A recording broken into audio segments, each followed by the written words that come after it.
Huawei is very dangerous. Rarely does a country go to war with a private company. We have met the enemy, and it is Huawei. We're not going to do business with Huawei. Huawei represents a national security risk. But is this really about Huawei, or is it something bigger than that? 900 million devices. That's how many gadgets now run on an operating system that didn't even exist 5 years ago. Picture this. You wake up tomorrow and every Google service vanishes from your phone. No Gmail, no YouTube, no Google Maps, no Play Store. For most of us, that would be a digital catastrophe. But for nearly 1 billion users worldwide, that's exactly the reality they're embracing, and they're not looking back. The story begins in May 2019, when the Trump administration dropped what many called a nuclear bomb on Huawei. Overnight, the company lost access to Google's Android operating system and all its services. Tech analysts worldwide wrote Huawei's obituary. They'll be dead within 2 years, proclaimed one prominent Silicon Valley investor. No company can survive without Google's ecosystem, declared another. They were all wrong. What happened next defied every prediction. Instead of crumbling, Huawei did something that seemed impossible. They built their own operating system from scratch. Not just a cheap Android knockoff, but a completely new platform designed to work seamlessly across phones, tablets, watches, TVs, and even cars. They called it HarmonyOS. And by early 2025, it's become the fastest growing operating system in tech history. The numbers are staggering. In 2024 alone, Huawei's revenue surged past 860 billion yuan, that's over $118 billion, marking a 22% jump from the previous year. This isn't just recovery, it's the company's fastest growth rate in nearly a decade. In China's smartphone market, Huawei rocketed from 4th place to 2nd, with shipments exploding by 37%, while Apple's sales dropped 17% in the same period. But here's where it gets really interesting. The latest version, HarmonyOS 6, isn't just competing with Android. It's pioneering features that Google is scrambling to match. The system now includes advanced AI agents that can automate complex tasks without users needing any programming knowledge. Imagine telling your phone to book your entire vacation, and it handles everything from flights to restaurant reservations, learning your preferences along the way.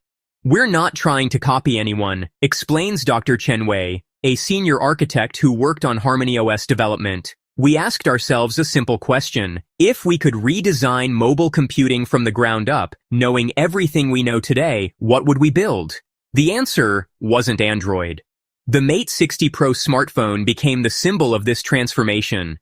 When it launched in 2023, Western experts were stunned. Despite sanctions blocking access to advanced chip-making technology, Huawei had somehow created a phone with 5G-like speeds using their homegrown Kirin 9100 processor. Sales exploded so quickly that stores couldn't keep them in stock. Young Chinese professionals started calling it the Patriot phone, a device that proved China didn't need Western technology to innovate. This momentum accelerated with the Mate 70 series. These aren't just phones, they're showcases of what's possible when a company is forced to reimagine everything. The devices feature 100W fast charging that can power up a dead battery in minutes, foldable screens that feel like magic, and AI capabilities that make Siri look ancient. Most remarkably, they often cost less than comparable Google Pixel or Samsung devices. The ecosystem extends far beyond smartphones. In May 2025, Huawei dropped another bombshell: laptops running HarmonyOS. The MateBook Fold features an 18-inch OLED screen that folds like a book with no physical keyboard needed. The MateBook Pro maintains a traditional design, but runs entirely on Huawei's software, marking the company's direct challenge to Windows and macOS. What we're witnessing is unprecedented in tech history, notes technology strategist Maria Rodriguez from her office in Barcelona. A company completely cut off from the Western tech stack, not only surviving, but building something that millions of people actually prefer. It's forcing us to reconsider everything we thought we knew about technology monopolies. The app situation tells another remarkable story. When Google Play became unavailable, pessimists predicted users would abandon Huawei phones in droves. Instead, Huawei's app gallery now serves 580 million monthly active users. Major developers are racing to ensure their apps work perfectly on HarmonyOS, with over 50 AI-powered applications from partners like Weibo and Himalaya already integrated into the system. But perhaps the most significant development is happening in cloud computing and artificial intelligence. Huawei unveiled their Pangu 5.5 AI models specifically designed for industrial applications in medicine, finance, and manufacturing. Their Cloud Matrix 384 infrastructure features 384 Ascend neural processing units working in Harmony, a setup that rivals anything from Google or Amazon. The implications ripple far beyond consumer gadgets.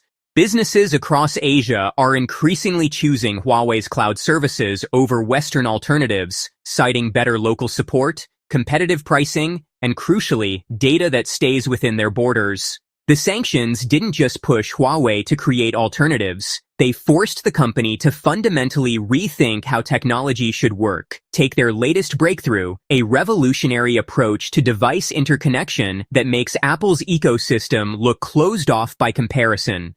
With HarmonyOS, your phone can instantly become your laptop's touchpad, your tablet transforms into a second monitor, and your smartwatch controls your TV, all without any setup or configuration. This seamless integration caught Silicon Valley completely off guard. We spent years telling ourselves that our walled gardens were features, not limitations, admits a former Google executive who requested anonymity. Huawei proved that when you design an ecosystem from scratch, in 2025, you don't need those walls at all. The automotive industry provides the clearest example of this disruption. While Tesla grabbed headlines, Huawei quietly became the brain behind China's electric vehicle revolution. Their intelligent automotive solution now powers vehicles from multiple manufacturers, offering everything from autonomous driving to in-car entertainment systems.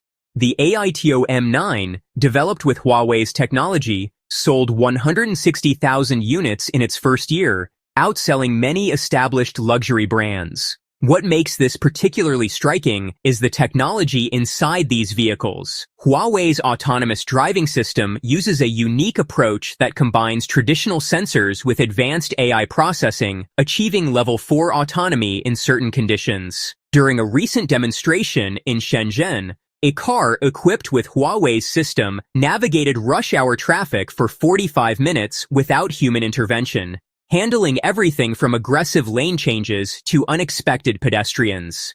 The West underestimated Chinese innovation because they assumed we needed their technology to succeed. What they didn't realize was that necessity would become the mother of reinvention. Huawei didn't just replace Western components, they reimagined how those components should work together. The financial implications are reshaping global markets. Investment firms are scrambling to understand what Huawei's resurgence means for their portfolios. Western chipmakers who celebrated when Huawei lost access to their products now watch nervously as Chinese alternatives gain market share. TSMC and ASML, once considered irreplaceable, face a future where their biggest potential market might not need them anymore. This shift extends to the developer community. Sarah Thompson, an app developer based in Singapore, represents a growing trend. I used to develop for iOS first, Android second. Now, HarmonyOS is part of my initial release strategy. The tools are surprisingly good and the market is too big to ignore.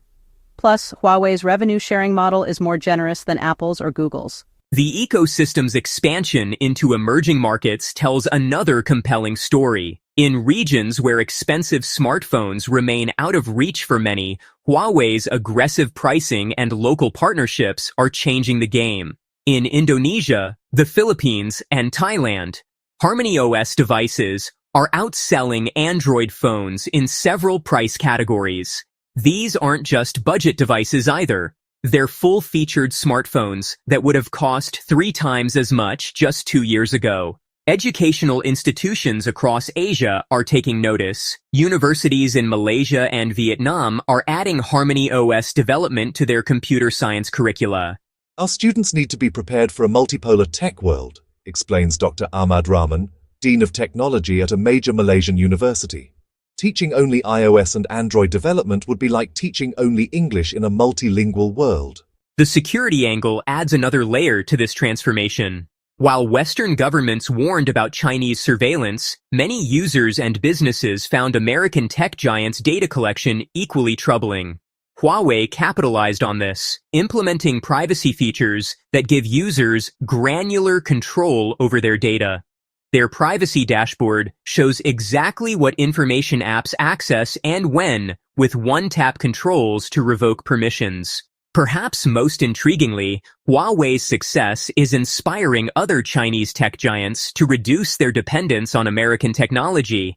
Xiaomi, Oppo, and Vivo are all developing their own operating systems and chip designs. What started as one company's survival strategy is becoming an industry-wide movement toward technological sovereignty. The research and development investment behind this transformation is mind-boggling. Huawei now spends over 23% of its revenue on R&D, more than $27 billion annually. That's more than most countries spend on their entire military budgets. They employ over 114,000 people in R&D roles, with research centers spreading from Shanghai to Moscow to Cairo. We're witnessing the birth of a parallel tech universe, observes Dr. James Liu, a technology historian at Stanford. For the first time since the internet age began, we're seeing genuine competition to the Silicon Valley model. This isn't just about different apps or services. It's about fundamentally different approaches to how technology should serve humanity. From a company sentenced to death by industry experts to a $118 billion powerhouse serving 900 million users, Huawei's journey represents more than corporate resilience. It demonstrates that no tech monopoly is truly unbreakable, that innovation flourishes under pressure, and that the future of technology might be more multipolar than anyone in Silicon Valley imagined. Would you switch to HarmonyOS if it became available in your country? Let us know in the comments below, and don't forget to subscribe for more stories about tech transformations that are reshaping our world. Doesn't require America's permission to exist or operate. While most people scrolled through social media feeds, China activated the machine that could end dollar dominance. Here's what almost nobody is discussing publicly. This development isn't new. This isn't unexpected. This exact pattern has systematically destroyed every reserve currency throughout recorded history. Right now, at this precise moment, the United States dollar controls 56.3% of global reserves. That percentage might sound dominant until you calculate the trajectory. Just 25 years ago, that figure stood above 70%. The mathematics reveals we're losing almost 1 percentage point per year. Following this rate, dollar dominance terminates before 2035. But here's the development that should generate serious concern. China's digital yuan doubled its transaction volume in merely 14 months, escalating from under $1 trillion to over $2 trillion processed. The infrastructure now connects 180 million digital wallets to 23 central banks, processing transactions in 7 seconds at 98% lower cost than traditional banking systems. Malaysia now settles oil transactions in yuan. Thailand conducts oil settlements in yuan. Saudi Arabia accepts yuan for oil purchases. The petrodollar monopoly has already fractured. Before anyone claims American exceptionalism makes this situation different, consider this historical reality. Every declining empire voiced identical assertions. The Spanish Empire declared it. The Dutch proclaimed it. The British insisted upon it. They all followed the exact same 5-stage pattern without exception. America just entered stage 4. The pattern operates through mathematics, not politics. Cold calculations, predictable trajectories, inevitable outcomes. Examine this figure, $38.4 trillion. That represents America's national debt right now, this month, December 2025. The debt expanded by 2.23 trillion in just 1 year. That calculates to $6.12 billion per day, every single day, $255 million per hour, $4.25 million per minute. The third largest line item in the entire federal budget. 13% of every dollar the government spends now goes directly to bondholders as pure interest. Here's the trap mechanism. Half of all United States debt matures by 2026. Every dollar requires refinancing at whatever interest rates exist at that moment. The average rate currently stands at 3.382%. That percentage sounds manageable until you multiply 3.382% against $38 trillion. If rates increase even 1%, that generates another $380 billion in annual interest payments every year, forever. This transcends a budget problem. This represents a system approaching terminal velocity.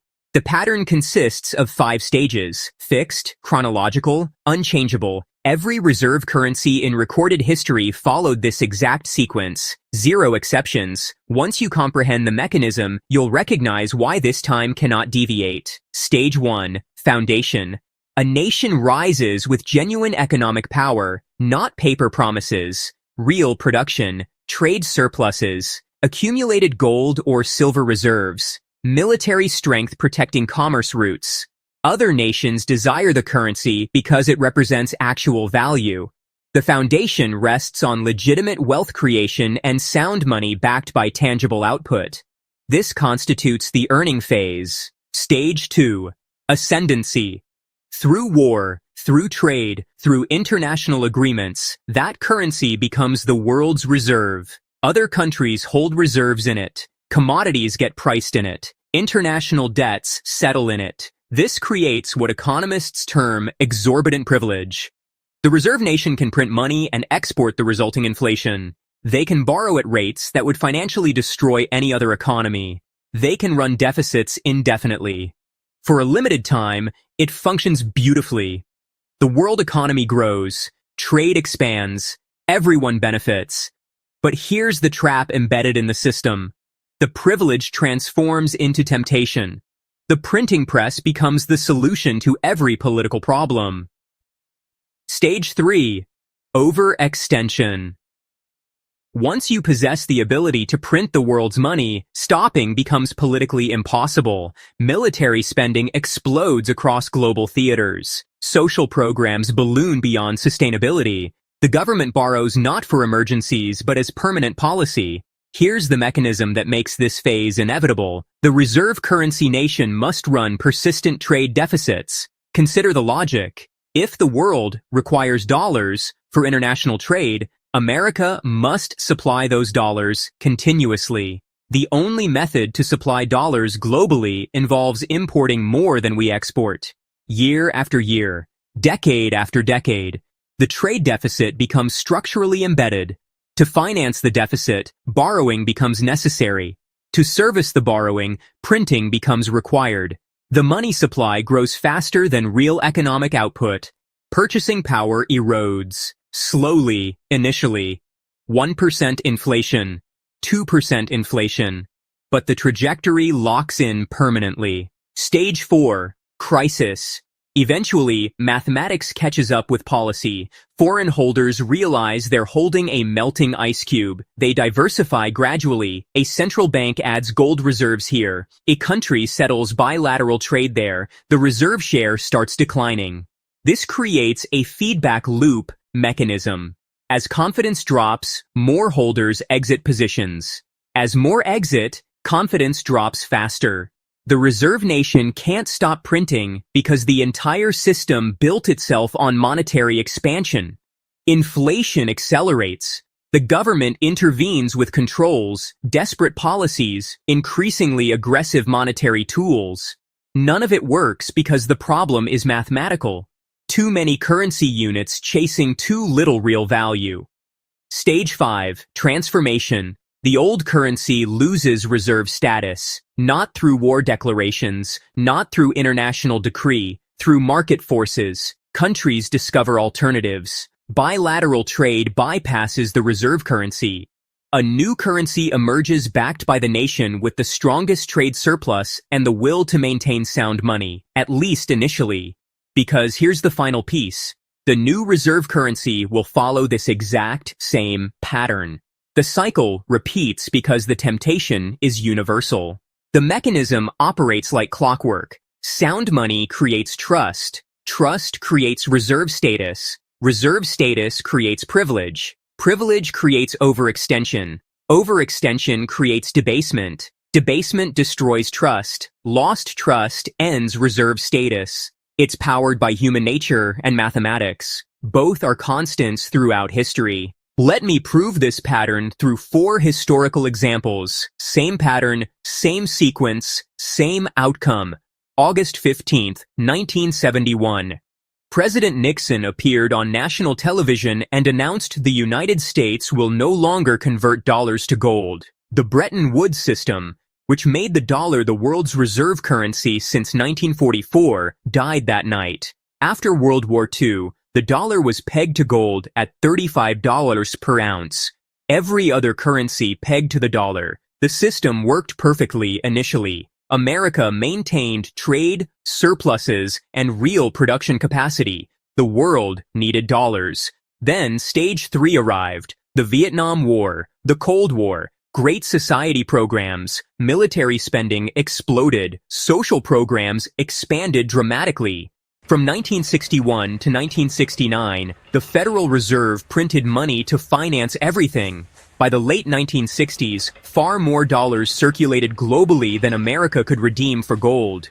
Foreign governments, especially France under Charles de Gaulle, recognized what was happening. They started converting dollars to gold aggressively.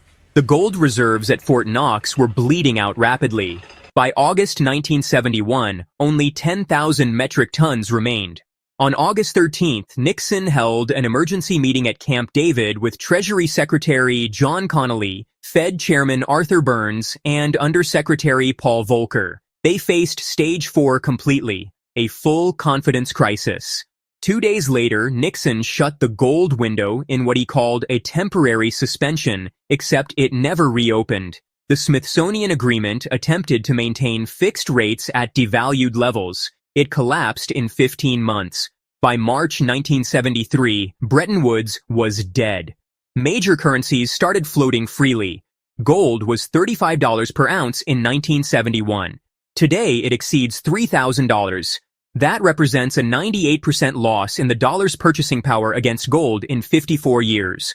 The reserve nation overextended, printed to finance spending, lost credibility, and killed the gold standard to maintain printing ability. Now, examine Germany from 1921 to 1923. The German mark had been sound money backed by gold until World War I, then Stage 3 hit at lightning speed. Germany financed the war through debt, not taxes. By 1918, debt reached 156 billion marks. Then the Treaty of Versailles added 50 billion marks in reparations required in gold and raw materials. When Germany fell behind on payments, France and Belgium occupied the Ruhr Valley in January 1923, Germany's industrial heartland. The government's response was passive resistance. They ordered 2 million workers to strike, but still paid them. The only method to accomplish that was printing money massively. By early 1922, the exchange rate was 320 marks per dollar. Then Stage 4 hit with devastating force. The currency stabilized briefly, then hyperinflation exploded. Mid-year showed 765 marks per dollar. By August 1923, it reached 74,750,000 marks per dollar. November 1923 saw 4.21 trillion marks per dollar. A loaf of bread cost 160 marks at the end of 1922. By September 1923, that same loaf cost 1.5 million marks. By November, 200 billion marks. People used wheelbarrows to transport money for basic purchases. Workers received payment twice daily with breaks to spend before prices rose again. Pensioners starved. The middle class was annihilated completely. Stage 5 arrived November 15, 1923. The Reichsbank stopped monetizing debt. A new currency was introduced called the Rentenmark. One Rentenmark equaled 1 trillion old marks, backed by land, not gold. It stabilized at 4.2 Rentenmarks per dollar. But the social damage was permanent. An entire generation traumatized. Democracy destroyed. Faith in institutions shattered. Fertile ground for the extremism that followed. Go back further to 1694 in London.